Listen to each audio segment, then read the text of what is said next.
Lonjaknya kebutuhan obat-obatan oksigen dan peralatan medis di tengah pandemi COVID-19 dimanfaatkan sejumlah oknum warga dengan menimbun dan menaikkan harganya hingga berlipat ganda. Beberapa oknum penjahat itu pun akhirnya diringkus polisi.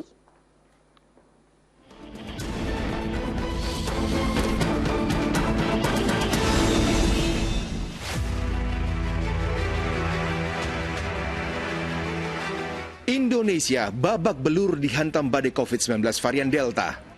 Banyak rakyat sengsara terpapar virus corona hingga puluhan ribu nyawa melayang.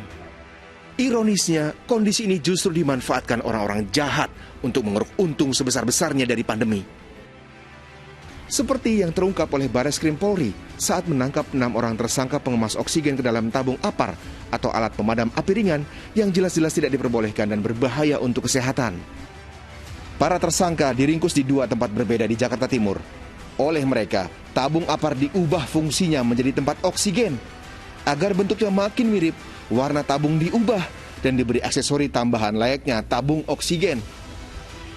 Ironisnya, para tersangka sudah meraup untung hingga ratusan juta rupiah dari 190 tabung oksigen palsu dan ilegal yang dijual. Dan kini mereka terancam 15 tahun penjara.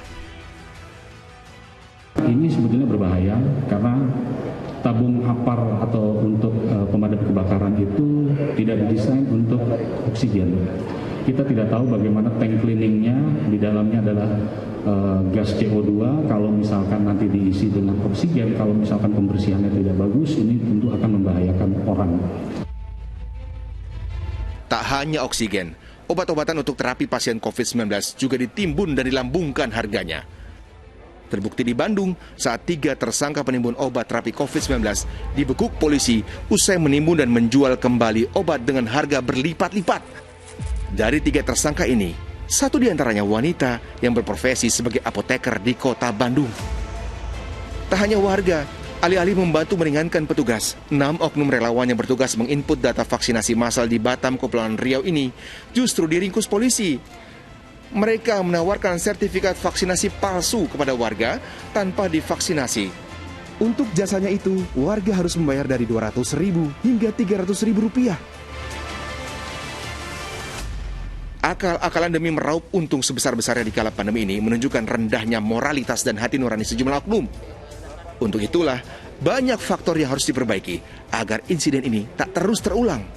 Yang kita minta masyarakat juga melakukan tindakan-tindakan yang rasional, seperti tadi yang saya katakan, jangan membeli sesuatu yang memang tidak dibutuhkan, karena itu akan mengganggu.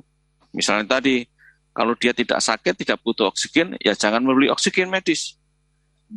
Karena kemudian pasokannya jadi terserap untuk orang-orang yang tidak membutuhkan. Kalau memang dia tidak sakit COVID, ya jangan membeli obat-obat yang diperlukan untuk penyakit COVID. Itu yang harus diperbaiki juga, misalnya tata niaganya, misalnya kenapa orang bisa membeli obat keras di apotek tanpa dengan resep dokter. Ini sebenarnya ada satu pelanggaran serius terkait dengan proses bisnis pembelian obat keras. Kini sudah saatnya kita saling bantu-membantu menolong warga yang kesusahan perangkat medis.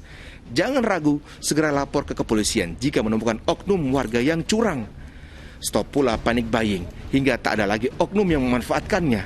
Dan jangan lupa selalu disiplin protokol kesehatan agar pandemi segera berakhir. Tim Liputan melaporkan.